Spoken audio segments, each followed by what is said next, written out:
I think the first is, depending on how well you want to do, and particularly if you're starting a company, you need to work super hard.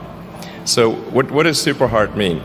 Well, when my brother and I were starting our first company, instead of getting an apartment, we just rented a small office and we slept on the couch.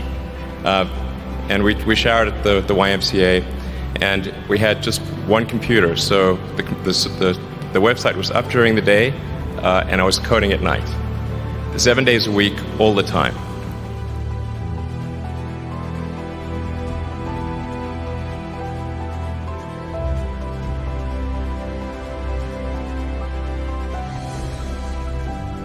Work hard like every waking hour. That's the thing I would say particularly if you're starting a company. And I mean, if you do simple math, say like, okay, if somebody else is working 50 hours and you're working 100, you'll get twice as much done in the course of a year as the other company.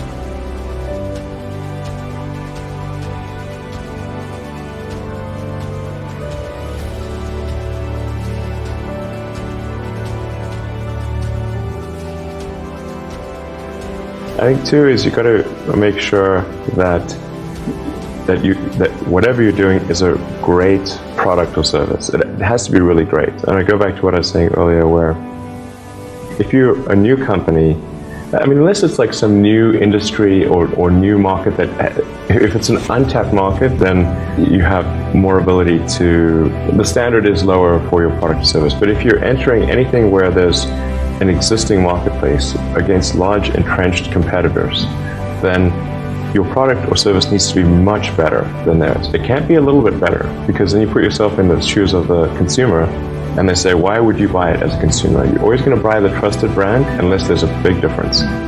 So a lot of times an entrepreneur will come up with something which is only slightly better. And it can't just be slightly better. It's got to be a lot better.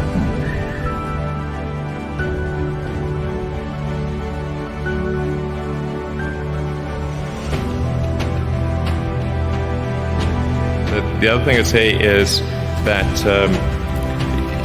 if you're creating a company or if you're joining a company, the most important thing is to attract great people. So either join a group that's amazing, that you really respect, or if you're building a company, you've got to gather great people. I mean, all a company is a group of people that have gathered together to create a product or service.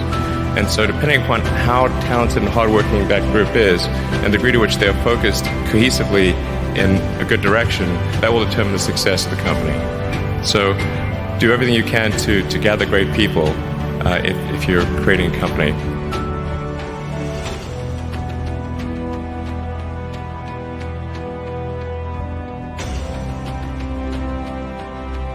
Then I'd say focus on signal over noise. A lot of companies get confused. They spend money on things that don't actually make the product better. So, for example, at Tesla, we've never spent any money on advertising.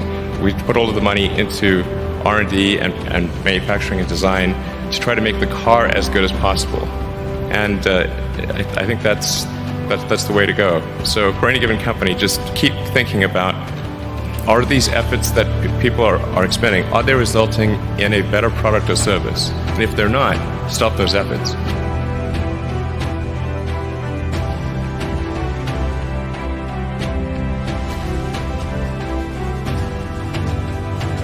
And then I think that the final thing I would encourage you to do is, now is the time to take risk. You don't have, you don't have kids, but as you get older, your obligations increase.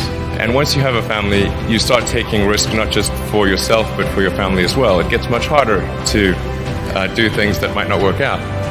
So now is the time to do that before you have those obligations. So I would encourage you to take risks now. Do something bold. You won't regret it.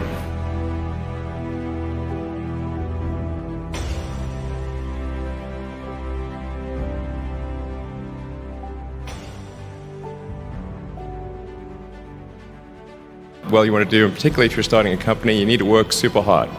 So what does super hard mean? Well, when my brother and I were starting our first company,